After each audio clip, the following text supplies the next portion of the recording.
before I begin, just a few remarks. One is I'd like to keep this session participatory in the sense that I'd like to invite you to make notes in the chat box, reply to each other. If you have any questions, make notes. But perhaps more importantly is that I won't be using PPT. I'd rather speak from the notes that I've prepared today, which means that one of you could, if you could please take the lead to just sort of make note of the important highlights or points that you think require more engagement, more thought. So that would be great, right? So before I officially begin, how many of you have used digital labor platforms like, say, Swiggy or Zomato, Urban Company?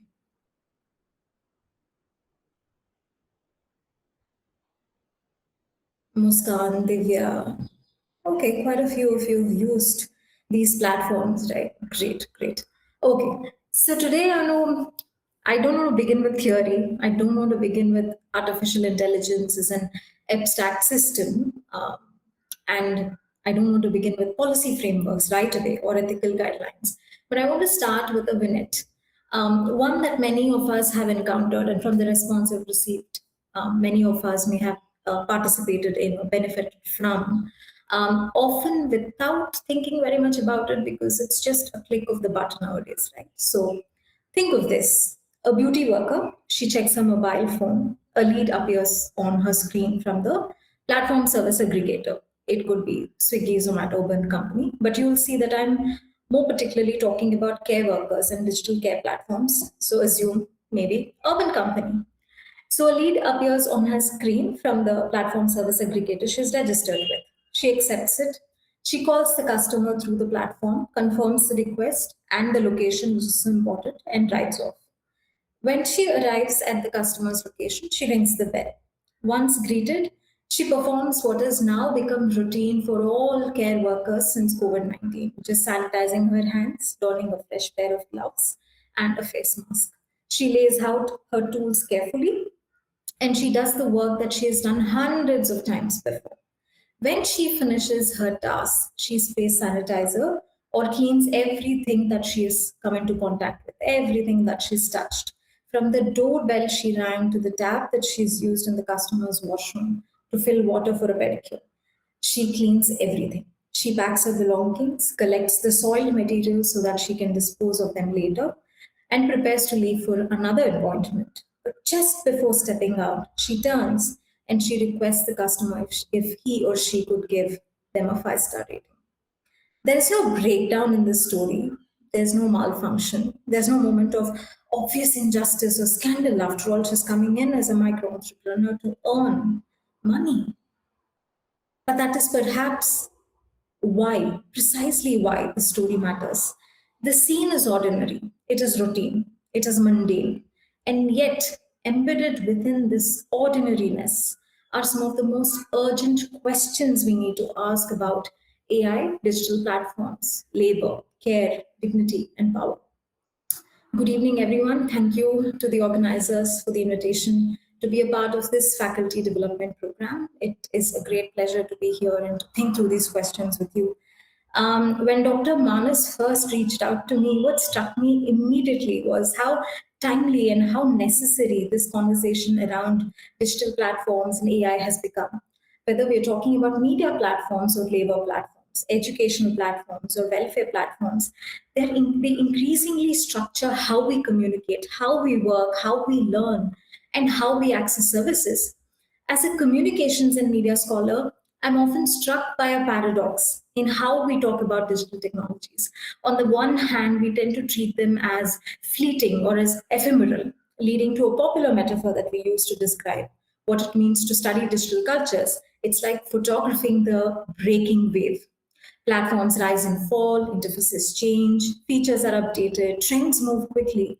But on the other hand, the infrastructures they build, the data systems, the rating mechanisms, labor arrangements, and governance models, these systems endure, they outlive the trends. What appears temporary at the level of the interface often becomes permanent at the level of social organization. the language that we use, digital natives, digital migrants, digital nomads, they reflect our attempt to make sense of participating in digital life, participating in contemporary digital life. But it also mirrors much more older realities. Think of the words that we're using, right? These are much more older realities like migration, informality, gendered labor, precarity, inequality. These realities have not disappeared. They've been reorganized and they're made legible through data, through AI. They are now liked, shared, rated, ranked, and subscribed to. This is why algorithmization, digitality, mediatization, and communicative ecologies, ideas that acknowledge and recognize that media and communication are not separate from social life, demand our sustained attention. Not because they're new, but because of what they do to people, to society's collective futures over time, and what we as people do with them. Let me be explicit about the task I have set for myself in this particular talk. Today, I want to think about what it might mean to decolonize AI, not as a slogan, not as a metaphor, and definitely not as an abstract ethical aspiration, but as a concrete historical, political, and material project. And I approach this question by situating AI within the everyday realities of platform work, care labor, and dignity in the global south. Now, my central question is simple, but it's demanding, right? AI cannot be meaningfully decolonized through technical fixes and ethical toolkits or abstract principles alone.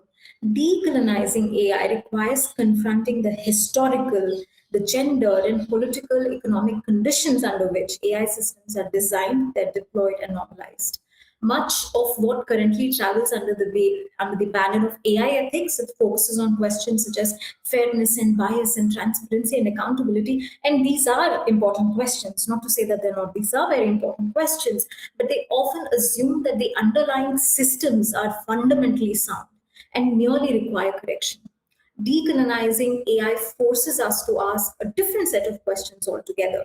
Who designs these systems and from where? What is their location? Whose labor sustains them? Whose risks are intensified? Whose histories are encoded? And whose futures are being imagined and foreclosed through these AI driven infrastructures? And why care work? Because I approach these questions through platform based care work, not because care is marginal, but because it is foundational. Care work, be it domestic work, beauty work, they've always been central to social reproduction. They sustain households and families and communities, economies and societies. Yet it remains systematically feminized, undervalued, and invisibilized. Care work is analytically powerful because it exposes the limits of dominant AI imaginaries. Why? Because care is embodied, it is relational, it is emotional, it is deeply contextual. These qualities resist any sort of abstraction or standardization or optimization. When AI systems fail care workers, they do not simply fail at the margins, they reveal something fundamental about whose lives and labors these systems are designed to serve and whose they are willing to treat as expendable. This is why care work is not an edge case for thinking about AI. It is a diagnostic tool. It is a site from which we can approach these questions. It shows us what happens when systems built around efficiency, around scalability, optimization, encounter labor that cannot be reduced without loss. To move forward, I want to shift how we're thinking about AI itself, right? Much of the popular and even academic scholarship still treats AI as a discrete technology, as a tool that can be deployed and it can be monitored and evaluated and fixed or regulated in isolation. But we speak of using AI, adopting AI, applying AI, as though if it were an add on to existing systems. But this framing no longer captures how AI operates in practice. AI today functions increasingly as infrastructure. Like we have roads and electricity or financial systems, it structures access, it shapes behavior, it organizes possibilities, often invisibly, right? Like the nude makeup that women influencers talk about. Like the nude makeup, it is invisibly doing these things. It does not simply assist decision making, it governs it. It determines who's visible, who's invisible, who's eligible, who's excluded, who's rewarded, who's penalized. AI systems now shape how work is allocated, how performance is measured, how value is extracted, how responsibility is displaced. They govern access to incomes, mobility, welfare, security, and they operate continuously, they operate automatically and at scale. Once we understand AI as infrastructure, which is not to be confused with thinking that AI is inevitable, but if you understand AI as infrastructure rather than as a neutral tool, the ethical states shift dramatically. The question is no longer whether an algorithm makes a fair decision in a single instance, but the question becomes about how entire systems of social organization are being reconfigured through automated data driven governance. This shift from tool to infrastructure is crucial for thinking about decolonization. Now, why platform economy? Why does it matter? One of the most visible and consequential sites where AI operates as infrastructure is the platform economy.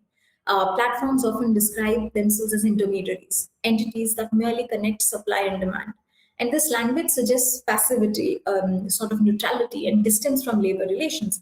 But this description obscures far more than what it reveals.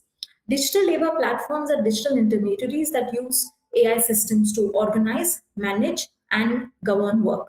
They match service providers with customers. They coordinate tasks across time and space. They set prices, they set incentives, and they monitor performances through data driven metrics such as ratings and rankings, all the while presenting themselves as neutral facilitators that enable flexibility, micro entrepreneurship, access to work. And these platforms exercise significant control over labor through design, through data, through automated decision making, often without assuming responsibility for working conditions or worker well being. And this definition of a digital intermediary, digital labor platform being a mere intermediary is important because it makes visible what platforms routinely deny: control without any sort of accountability. Platforms do not simply reflect labor markets, they actively produce them. They determine which workers are visible, which jobs are offered, how much those jobs pay, and what happens when workers refuse or contest tasks. They shape the tempo at which somebody works, the intensity, and the risk. And crucially, they do this through AI driven systems that are opaque, adaptive, and very difficult to challenge because they're constantly learning from the input being given to them. So, gaming the system might be a possibility, but exceedingly difficult because they're so continuously adaptive. Now, platforms in general, they weave a fiction of neutrality, something that I've already said, right? They consistently describe themselves as neutral technological infrastructures. They claim that they do not employ workers, they are merely in the business of demand and supply, merely facilitating connections. They argue that the algorithms simply respond to user behavior, to market demand, or to efficiency constraints. And this framing, when you think about it, is politically powerful because it removes platforms from any sort of responsibility. If the system is neutral, then harm appears accidental, right? And if outcomes are automated, then injustice appears as though it's unavoidable. But neutrality is a fiction. Every design choice, it encodes values. What counts as good performance? What counts as reliability? What counts as commitment? These values are not universal. They're shaped by specific geographies, specific economic logics, cultural assumptions, the historical conditions, and most often these are all of the global north because these are where these systems are being designed. When platforms operate transnationally, these assumptions also travel. They encounter workers whose lives, whose constraints, whose risks do not align with the imagined user that is embedded in their system. And when this misalignment occurs, the system does not adapt to workers. Workers are expected to adapt to the system. So, most discussions on platform labor often begin with worker classification. Are platform workers employees? Are they independent contractors? Are they entrepreneurs? Or, to put it more precisely, micro entrepreneurs? Are they wage laborers? Are they formal workers or informal workers? And this ambiguity is frequently described as a regulatory gray zone, an unfortunate lag between technological innovation and legal frameworks. And platforms thrive in that gray zone because it affords them control without accountability. And this gray zone is not accidental, it is strategically produced. Platforms actively design legal, contractual, and technological arrangements that fragment responsibility. Instead of a bilateral employment relationship, a direct relationship between the employer, who now is the customer, and the employee, who now is the service worker or the service provider or the gig worker or the platform worker, they've now created a triangular relationship where on top you have your platform, and then you have your platform worker and the customer. And each party's position is partially responsible and never fully accountable. For instance, think of all the notifications that you get when you order something on Swiggy on a hot summer day, the nudge that you get on your screen that says offer water to the service partner. So when somebody raises ethical questions about design, it is simply outsourced or offloaded to the other party. So each party's position is partially responsible and never fully accountable, except when you think about it, the platform worker, which I'll come to in a bit. So these platform contracts, they emphasize flexibility and choice. Terms of service place liability on workers. Algorithmic systems enforce discipline without human managers. So it seems like, oh, I'm working for myself, I have no boss. I only have an algorithmic boss. But of course, that's not true. And when disputes arise, workers encounter automated responses or inaccessible grievance mechanisms, chat box sometimes answering their call or the text. In this way, platforms achieve something remarkable. They exercise control comparable to employers while dismissing the obligations of employment. Now, why does this matter in the global south? Now, if you think about it, in the global south, the consequences of this arrangement are particularly severe, where platforms act as employers for all facts and purposes, but do not own the things that come with being the employer, where you have to ensure worker well being. And this is more severe in the global south because labor laws may exist, but the enforcement is uneven. Social protection systems may be limited or they may be tied to formal employment. Platforms exploit these gaps. They expand rapidly, they extract value efficiently, and withdraw responsibility. Workers are told that they're free to log in and log out, that they can select their working hours. But their income depends on opaque metrics that they cannot see or that they can contest. Refusing work leads to penalties. Taking breaks leads to invisibility. Falling ill leads to loss of income. So risk is not eliminated, it is redistributed downward. And this dynamic mirrors older forms of labor governance and colonial economies, where organizations extracted labor while disavowing responsibility for workers' lives. To understand why this continuity matters for decolonizing AI, we must take this history seriously. Now, colonial economies were built on a policy of extraction. Labor was valued instrumentally, they were not valued relationally.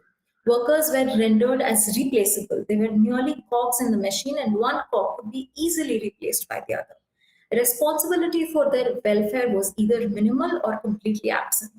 Where imperialists, colonialists followed a policy of expansion, there is still a modicum of labor laws, as we see in the context of global north. There is still a modicum of labor laws and labor empowerment. Where the imperialists or the colonialists followed a policy of extraction, there are plenty of labor laws. There are plenty that exist, but they're either not well defined or they're not enforced.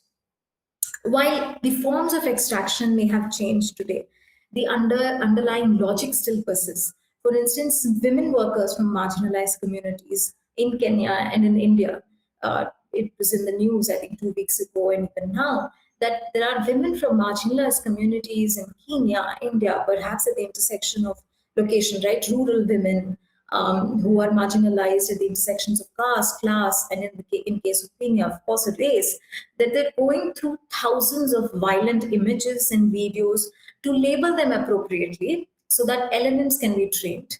Who benefits from this? Large corporations situated in the global north. Evidently, labor laws in the global south allow for work without protection, whether it's physical or emotional or mental. And this is what we refer to as ethical dumping, right? Where experiments or labor or work that cannot be done in the West because of a modicum of labor law, they're outsourced to workers from the global South. AI driven platforms, they extract value from labor without any sort of responsibility, without any safeguards. They extract data without power sharing, and they extract care without recognizing it as skilled or relational work. And the language of innovation, as oh, we are disruptive technology, it obscures this sort of continuity. Platforms are framed as empowering, AI is framed as objective, automation is framed as inevitable. But the burden of this adjustment always falls on workers themselves, especially those who are already positioned at the margins of global capitalism. One reasons platforms are so effective at reproducing extractive relations is speed. Algorithms can be modified overnight. Incentives can be recalibrated instantly. Terms and conditions can be updated unilaterally at the click of a button. And workers are the ones who must continually adapt. Law, by contrast, if you think about it, it moves at a snail pace, it moves slowly. And collective organizing takes time. So, institutional accountability, it requires persistence, it requires continuous work. And this asymmetry between technological speed and innovation and social protection, even that is not neutral. It advantages those who control infrastructure and disadvantages those who depend on it. And in this sense, AI does not simply automate work, it automates inequality, which is why a lot of scholarship notes how digital labor platforms they reproduce and they reify and multiply existing inequalities and inequities. So platform labor, it's not an edge case. It's important to emphasize that platform labor is not marginal. Platform systems are amongst the most widespread real world deployments of AI governance today. They operate across transport, delivery, care, logistics, content moderation, and domestic work. They shape livelihoods for millions of people, workers globally. Yet they're often treated as exceptions, temporary arrangements that sit outside normal labor relations. Decolonizing AI, it requires rejecting this framework. Platform labor is not an anomaly. It is a window into how AI governance works when deployed at scale in conditions of inequality without democratic oversight. Now, so far, I've argued that AI operates as infrastructure rather than as a neutral tool, that digital labor platforms exercise control while denying any responsibility whatsoever, and the regulatory gray zone, it is strategically produced, and that these dynamics reproduce older extractive logics, especially in the global south, which takes care of decolonizing AI and why, but will not yet come to the feminist lens. So I want to narrow my focus further now and talk about why I want to turn explicitly or why I want to explicitly center care work as a fault line that makes these dynamics impossible to ignore. By looking closely at care platforms, which includes domestic labor, right, and gendered risk, we can see how AI systems reproduce and reify existing inequalities, not because they malfunction, but because they're working exactly as they're designed. Now, care work, like I said at the beginning of this talk, it includes all kinds of physical labor. It could be beauty work, it could be childcare, it could be elderly work, disability support, and other forms of intimate embodied services. And it is work that takes place in private spaces that involves physical proximity, emotional labor, and trust. And that it is a very deep, it, and it's very deeply shaped by social context. Now, when you think about it, historically, care work has been feminized, it's racialized, it's caste marked, and it's naturalized as duty rather than recognized as skill labor. And even when care is paid, when it's paid work, it is rarely valued on the same terms as other forms of work, which is why we say that it's devalued or not valued at the same level and that it's recognized as unskilled labor. And this history matters because AI systems are not designed in a vacuum. They inherit assumptions about what counts as work, what counts as work timings, what is counted as productivity, and what kinds of labor are worthy of protection, are worthy of having safeguards. Now, Usually, when you think about worker, right, our dominant understanding of who counts as a worker, what constitutes work, and what normal working hours are. What is it? Work is usually paid work. It's performed in a public space, usually by men, within a set time limit, linear time, 9 to 5. Our normative understanding of all of these things have been built on a masculine logic. Across the world, care is naturalized as women's duty, nature to nurture.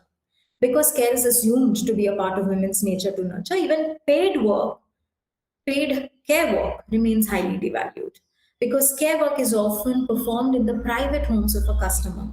And home has historically, culturally been imagined as a non-work space. And labor that takes place within that space is seen as informal, as intimate, as personal, rather than as economic. So platformization further obscures the this relationship of is it employment, not employment, is it skilled work, not skilled work. Why? Because platforms position themselves as intermediaries, facilitating access to opportunities while denying that homes are workplaces or that workers deserve protections associated with workplaces. Because they're not formal employers, the risk that service providers take is not something that platforms take responsibility for. And domestic workers in this instance have long struggled for recognition and rights and dignity. In many contexts, these struggles have led to legal protections, collective organizing, and formal recognition, however limited and narrow in scope they may be, but it happened. Now, care platforms risk undoing these gains by framing care work as on demand service provision mediated by an app. Platforms shift responsibility away from employers and onto the individual workers themselves. Ratings replace contracts, trust replaces regulation, visibility replaces security. And another important detail is that the dominant models of work, particularly those that are embedded in labor law, economics, technology design, they're built around a specific figure, a worker who's mobile, who's unencumbered, available, able to absorb risk, has a vehicle. And this figure is implicitly masculine. AI systems are designed around this imagined masculine worker who's fully mobile. Therefore, they treat any deviations from this norm as an individual failure rather than as a structural constraint. Remember, I said history is important. For women workers in the global south, constraints are shaped by gender norms, by class position, caste hierarchies, migration status, colonial histories. And when all of these constraints are misread as personal choices, then they seem as if it's an individual failure, not as a structural constraint, not as a systemic failure. Take nudging, for instance, on digital labor platforms. Borrowed from behavioral economists, nudging refers to these specific ways in which workers' choices are steered without explicit coercion. So, on digital labor platforms, nudging is embedded in algorithmic interfaces. Workers receive prompts to accept more jobs, work longer hours, enter high risk zones or high demand zones. And there are performance dashboards and acceptance rate warnings that gamified incentives, which all go on to shape behavior without any overt command. And because there's the whole discourse about micro entrepreneurship, they feel that when something wrong happens during their task, it's most likely their own mistake. It's very hard to find workers who might say that it's the platform that should be responsible. They're very quick to stay accountable and say that no, we may have done something wrong. So these are incentives. Now there are incentives for late night work, right? For women workers, especially in the global south, think about it. They quickly learn that the risks of late night gigs they far outweigh the rewards. In global south, very few women own vehicles. Many depend on their partners or male relatives to escort them to high risk areas. Their ability to work thus depends not only on market demand, but it is also dependent on family dynamics and social norms, right? Is there anybody who can drop her off at her workplace? Combined with opaque algorithms that are designed to maximize extraction, what appears as freedom of choice on paper is anything but in practice. Now, AI systems are not designed to see these constraints, they only see data points. Caution becomes lack of ambition. Oh, that worker did not take up that task at that point because she lacks ambition.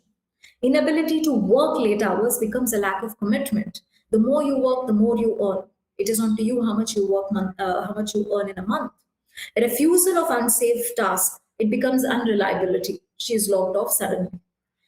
Now, let's turn to the task in itself, right? Now, care work is a sort of work that resists optimization. Why? Because care work requires time, it requires attentiveness, it requires emotional labor. Customers also expect it, right? When if you're in for a beauty treatment, you want that lush experience of being treated by someone. Now, attempts to speed it up or standardize it would undermine its quality, leading to de-skilling of workers, as has been in the case of beauty workers who often have to sacrifice techniques they have learned to ensure on-time completion of services. This often happens, efficiency or completing a task on time often happens through fragmentation of a whole task into bits. That is how they meet their time targets. So this often happens through breaking down of one total service into fragments so that they can achieve efficiency. And this is being described as digital tailorization, where the quality of the job doesn't matter, but how quickly you perform and how efficient you've become over time is what matters. And if a customer by any chance asks for additional services and the service provider cannot afford to do that because she has another gig that she's accepted or she's meant to accept, and then the service provider goes on to decline, you and I know what is going to happen. It is the service provider or the worker who suffers. How? We've discussed ratings and reviews. Care workers are rated not only on technical skill, but they are also rated on affect, politeness, warmth, compliance, emotional availability. These expectations are gendered, unfortunately. And a low rating here can reduce future job access, lower income, and lead to deactivation. You might think that I'm being alarmist, but there is data that shows that when low ratings lead to lesser number of jobs or access to lesser number of jobs, they are routinely cycled outside or out of the system. And this is something that even the software development designers did not foresee, but that is how self-learning algorithms work. So they are cycled out of the system. So workers rarely know why they received a low rating, or they have no idea how to contest it. Either they have to go free training again, and retraining means that they are not at job, they are not earning, but they're investing again their time into learning something that they already know. Because it's not really upskilling, but it's just going through the motions in order to be back on the app and not be back. So in care work, where interactions are intimate and power asymmetries are stark, ratings often reflect customer prejudice rather than worker performance. Yet algorithms treat them as objective signals because when push comes to shove, if something happens between the customer and the service provider, who is protected? The customer. AI systems are designed around scalability and efficiency. They reward speed, they reward volume, responsiveness. They don't account for the multiple layers of control that the workers have to navigate to get a good rating and review. When these efficiency logics are applied to care work, something breaks. And what breaks is not the system's functionality, but it is claimed to fairness. Care work exposes the limits of AI not because it is exceptional, but because it reveals what these systems are willing to sacrifice in the name of efficiency and neutrality. Platforms often claim that workers have no boss, only an app. And this framing suggests autonomy, flexibility, freedom from hierarchical control. And these are amazing values, especially for people from marginalized communities. These are values that they've fought for and continue to fight for. But control has not disappeared, it has been redistributed through and into design. And design is governance. Platforms frequently frame workers as micro entrepreneurs, and this language is seductive. It suggests so many things. It suggests upward mobility and an aspirational quality. But entrepreneurship without control, it's not empowerment because workers cannot set prices. They cannot access or control their data. They cannot negotiate terms. They cannot meaningfully contest decisions and unionization is not allowed or recognized. So risk is individualized, reward is platformized. And when things go wrong, like I said before, workers more often than not blame themselves because that is how it is being designed. Design choices, they ensure that failure appears personal rather than structural and systemic. If income drops, the worker did not work hard enough. If ratings fall, the worker did not perform well enough. If access is restricted, the worker violated guidelines. Structural constraints disappear from view, and this is a deeply political design choice. Design that often treats efficiency as a model good. Faster matching is good, higher utilization is good, most responsiveness is good. But efficiency for whom?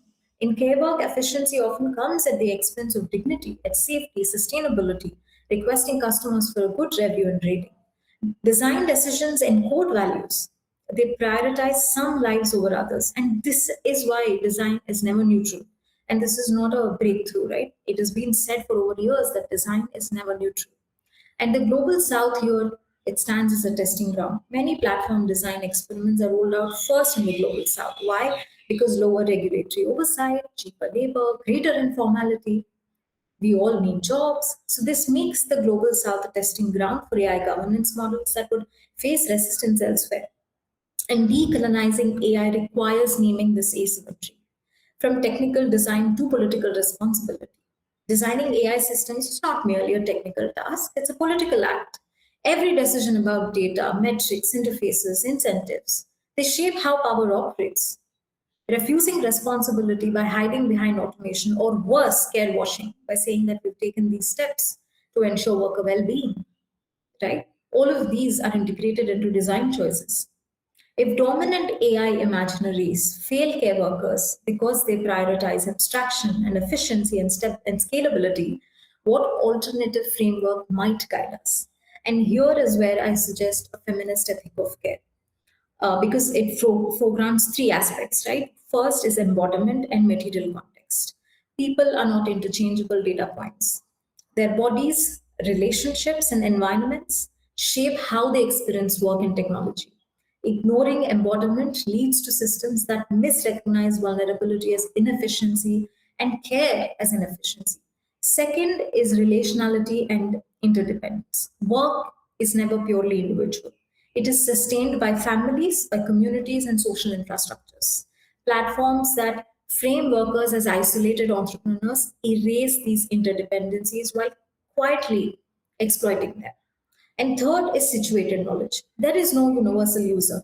Knowledge is always produced from particular locations. It's shaped by history, like hopefully I've made that evident. It's shaped by history, it's shaped by culture and power. And universalist design frameworks are often Western. They're masculinist, classed, racialized, even when they claim neutrality, or perhaps because they claim neutrality. This ethic, feminist ethic, is inherently decolonial because it resists this universalism that underpins both colonial governance and contemporary AI design. It insists that context is not noise, it is foundational. So, how do we design for dignity from a feminist ethic of care perspective?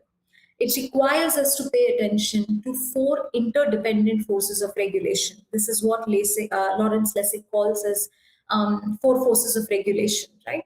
The four forces are markets, laws, architecture, and norms. So, for markets, we must move from extraction to empowerment.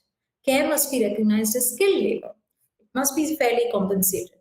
And collective organization, bargaining power, they must be recognized as tools that ensure worker well being. Laws, they must move from paternalistic protection to solidarity.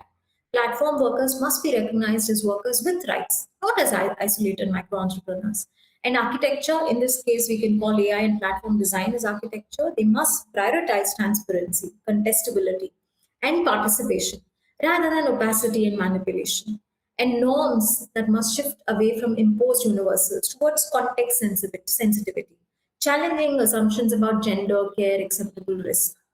For instance, in the global south, can a woman really go out at 9 p.m. when structurally and systematically that is not something that the norms allow? So, decolonizing AI is not about rejecting technology, it is about reclaiming responsibility. Designers, researchers, institutions, and platforms, if we are actively shaping futures of work and care through the decisions that we're making about governance and accountability. And if AI systems are shaping the future of labor, then our responsibility is to ensure dignity of work, dignity in work, dignity from work, and dignity at work. Decolonizing AI requires refusing the idea that efficiency justifies harm. A feminist ethic of care offers, it doesn't offer easy solutions, but it is a compass, keeping people, context, and social justice at the center of AI futures. Thank you so much.